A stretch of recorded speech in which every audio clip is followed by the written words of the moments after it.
Hello everyone, welcome back to the Brian Miller Tech channel, and today Apple just released some new iPad products and a new Apple TV.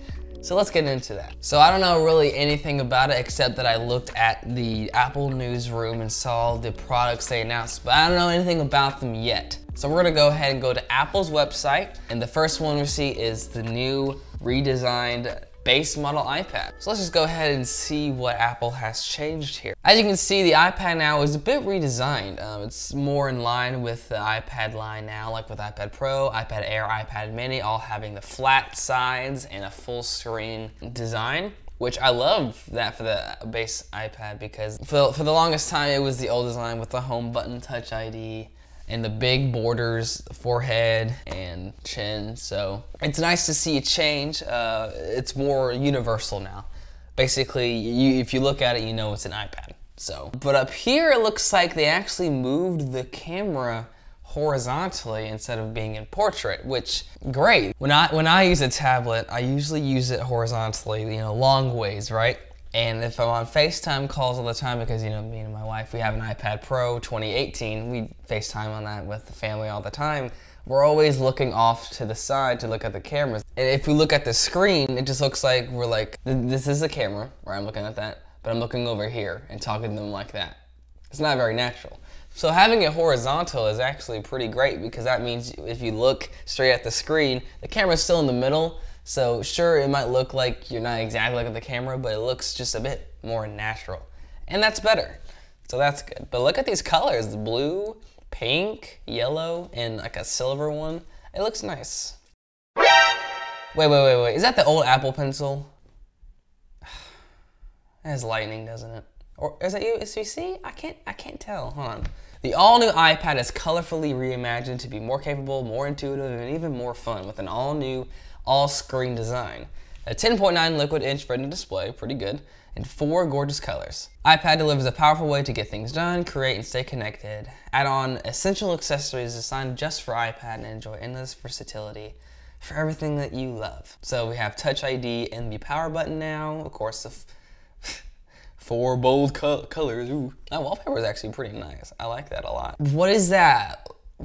I was really hoping with the new design of Flat Edge they would add support to the 2nd generation Apple Pencil because that's just way better. You don't have to stick the Apple Pencil into the butt and have it charged that way. It kind of sucks that they're doing that way because look at this. Look, I have my iPad Pro. In this case, we have like an Apple Pencil holder, so that's not always on the side dangling. But the best thing about this iPad and the 2nd gen Apple Pencil is that you can just do this. And it charges it that way. And it stays there really well. And it's just out of the way. It's not sticking out the side like this to charge. It's on the top. So I don't know why Apple is doing that with the base iPad still, but it is what it is, I guess. So it says here there's a new Magic Keyboard Folio. Okay, so it is new. And it has a trackpad. Awesome, because I know that the smart keyboard for the older iPads, that didn't have a trackpad at all, and it was a terrible keyboard. So actually having this looks pretty nice. And also Apple trackpads are great, so this should be good too, because I know with the Magic Keyboard, everyone says the trackpad on that one's good. It's just a little small, but it's good. And it looks like you can take the keyboard off too, which is also great. Now the chip in here is the A14 Bionic Chip, which is a pretty good chip and all. It's actually, I think it's the same chip that's inside of my iPhone 12 that I'm shooting from. And that thing has been pretty fast and reliable for me. And with whatever task I need it to do, any apps opening, maybe some quick photo edits or whatever, I'm sure this iPad will run very, very smoothly and it'll look good too. And plus it's the base model iPad. The base model iPad is always a couple years behind in terms of the latest chips. But Apple's chips are always just so far ahead of the competition anyway, so the A14 probably still is either on par with the Snapdragon 8 Gen 1 Plus, whatever they call it, or better.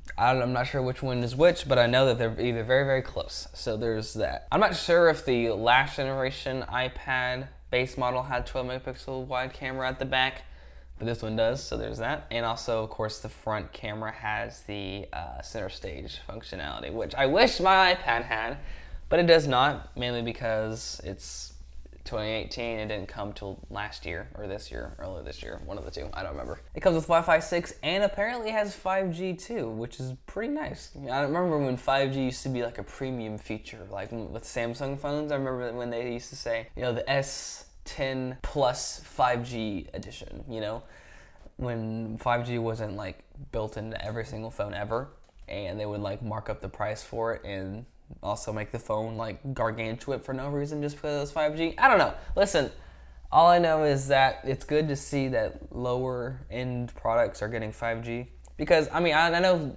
this is a joke about 5G, how it's not really all that much better, but listen, it continues to get better day by day. Like with my carrier, I have AT&T, and the 5G coverage in my city is wonderful. And I don't even live in that much, like, big city at all. In fact, it's like kind of a smaller city, nothing too crazy about it. But the coverage here is wonderful, and I get really high speeds everywhere. I can stream 4K video, whatever I really want to do on it. So 5G is a nice feature to be on here for sure. Okay, so it looks like it's using USB-C. So my question is, how is the first generation Apple Pencil connected to the iPad? I'm gonna have to dig deeper into that and figure out how that works. But yeah, it has USB-C, so that's great. Every iPad now has USB-C. I wish the iPhone had USB-C. That would be better because listen, I record off of my iPhone. Everyone knows this, right? Transferring the files over USB 2.0 with Lightning is very, very slow. Sure, it'll eventually transfer over, but a lot of the time I can record videos up to 30 minutes. Or maybe even a little bit longer. And those can get up high in the gigabytes, right? So transferring those is a bit of a pain. So I just wish it would be USB-C on the iPhone. That would be great because the iPads now have Thunderbolt. And of course with my iPad Pro, it has USB-C already because they did that a while back. Apple, USB-C on everything, please. I don't even care too much about like cables, you know, like I always hear the argument that, oh my gosh, I have to bring more than one cable. My life is so bad. Listen, I'm a completely different person. I carry a different brick and a different cable for each tech product I get. So if I brought my Oculus Quest, my iPhone, and my Mac, I would bring all 3 separate cables. And I know that's a bad example because they all use different cables to charge technically, like MagSafe, USB-C, and Lightning. But say if I had 3 devices that all use USB-C. If I just had a USB-C charger for my Mac, a USB-C charger for my Quest, and a USB-C charger for my Android. We'll say that. I like to carry 3 because I don't want to rely on just one cable to charge them all. Like one's really low and the other one's really low too. I don't want to like deal with that. I don't want to stress out about that. I like being prepared. So with that argument, it doesn't make sense to me personally, and I think it's a pretty dumb like argument to make. But my problem is just the transfer speed. USB 2.0 is trash, and it should have died in 2010, where it belongs. I'm just really, I don't know how. Like, hey, let's go ahead and just click this. We'll learn more about Apple Pencil. Oh my gosh, it requires a USB-C to Apple Pencil adapter. Oh. That's so stupid. They could have just added the 2nd generation support and just completely got rid of this. Cause look, I know the old Apple Pencil isn't that bad, but still, like, I mean, why though? You know, just add this functionality. It makes no sense to me. So that looks like to be all that's new with this one. Mainly just a new design, completely new design that looks great. A new Folio keyboard, and just overall better, but the price of $449, which is not terrible. It's a little steep because I know a lot of people just love the base iPad mainly because it's super stupid cheap and it's still powerful enough to handle whatever apps it needs for either school or whatever. So we'll see how popular this device is, and hopefully maybe Apple can make enough of these in a couple of generations it'll drop down to like $330. Who knows? But let's go back to the Apple front page and see what else we have in store. So apparently there's a new iPad Pro now, and it's supercharged by the M2 chip. Now a quick thing I want to talk about first is the M1 in the iPad Pro. I don't think it's needed, especially because iPad OS 16 doesn't really take any advantage of it. There's no Pro apps, there's nothing to really take advantage of that hardware. So honestly, I'm just like, perplexed because I'm like, Apple, you put in all this power and you hype it up so much, but you don't even put your Pro apps on there, on your iPad Pro that can definitely handle it now. It just doesn't really make any sense to me. But other than that, let's look at what's new with this thing. Astonishing performance, incredibly advanced displays, super fast wireless connectivity, next level Apple Pencil capabilities, and powerful new features in iPadOS 16.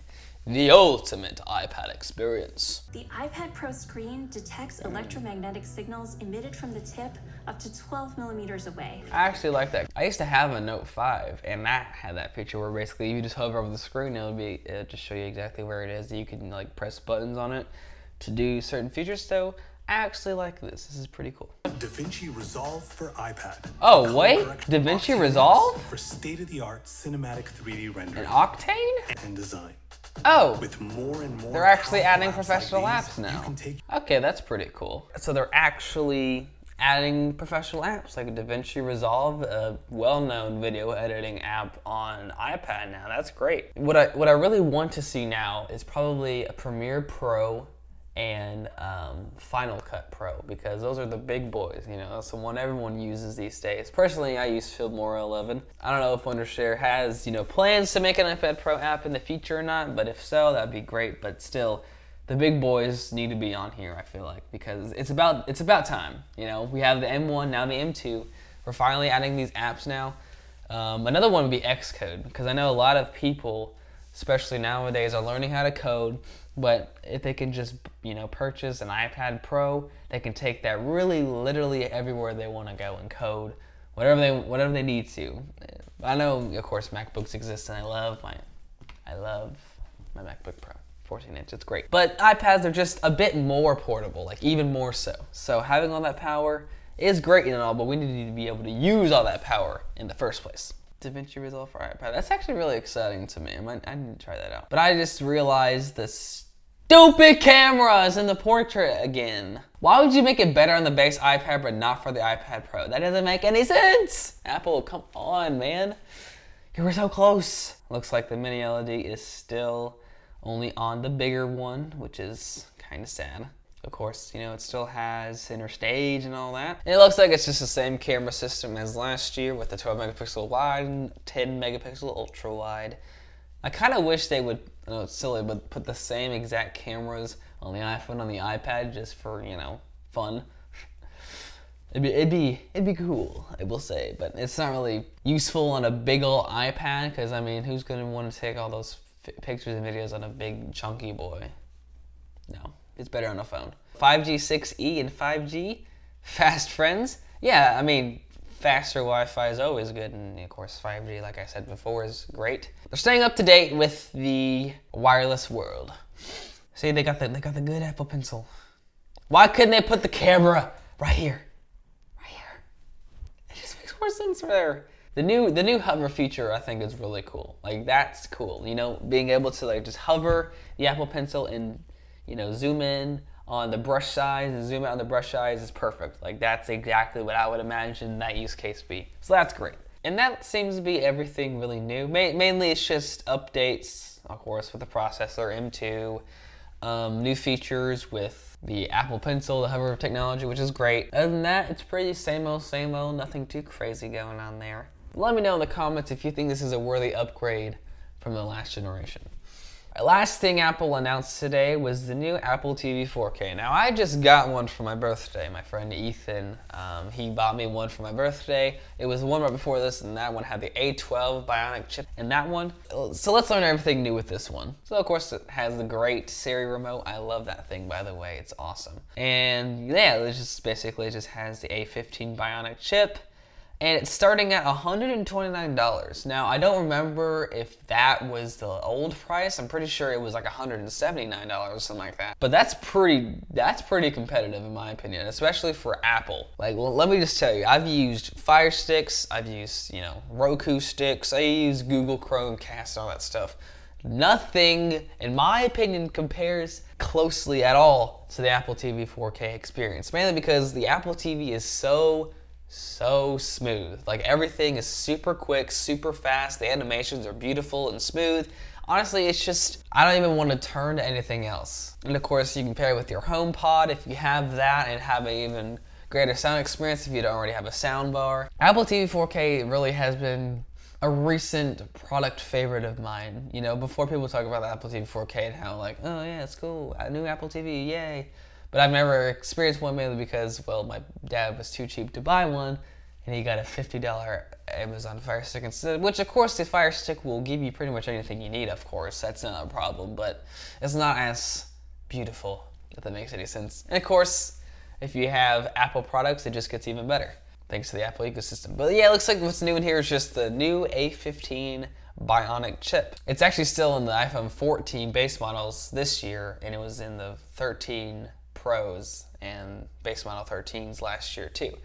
So the A15 chip is a fast chip. It's practically brand new. It's still better than the latest Snapdragon chips. And yeah, I guess it's just to beef up the Apple Arcade experience probably. Because right now, honestly, everything just runs still as smooth as butter on the A12 on my TV. Now, I don't think this is definitely like an upgrade that I would get personally. If you already have the A12 Bionic Apple TV 4K, you don't need this because what you have now is more than good enough. But anyone who wanted to get a new one with this new price is honestly a pretty good deal in my opinion. And let me just tell you, this Apple TV remote is beautiful, man. Like, it's just, everything about it is great. Like the touch, the feel, the click pad, or click wheel, wink wink as I call it. Everything just works great. And that new feature where you just hold on to the wheel and then you just scroll around precisely, one of the best features ever. I love it. It looks like there's a new update coming for new Siri voice recognition for up to 6 family members, so it knows who they're talking to. That's pretty cool. Now, I've actually used this color calibration tool thing that they have on the TVs where you just literally use your iPhone's true depth sensor on the front camera, Face ID sensors, put it up to the TV screen, and it calibrates the screen for you. And it actually worked pretty well for my TV. Before, the colors were a bit like washed out, but now the colors look a lot better. And this is like it's kind of a cheap 1080p 40-inch TV, so it's definitely not the greatest TV in the world, but it looks good to us, you know, it looks good enough to us at least, to watch anything we need, whether it be sports, TV shows, movies, anything like that. And it looks great on the Apple TV 4K, like the colors pop pretty well. And of course you can have all that remote functionality on your iPhone if you are in the Apple ecosystem. You just literally go to your control center and click the TV app, and it's there. One of my favorite things to do recently, since I got my AirPods Pro 2, which you should totally watch that review, it's a good one, is just connecting my AirPods Pro to the TV while my wife reads a book or does something else, and I'm just watching the TV in silence and all secluded to myself, and she won't be bothered by loud TV noises.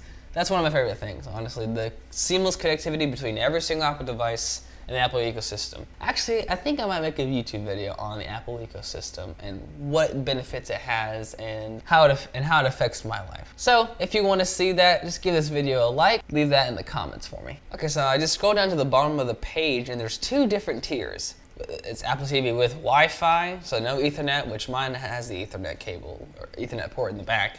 An Apple TV 4K with Wi-Fi and Ethernet for $150. So basically it's just Ethernet, no Ethernet, and Wi-Fi. But what really caught my attention at the bottom, it says Siri remote with USB-C connector. They're adding USB-C to the Siri remote. That's crazy.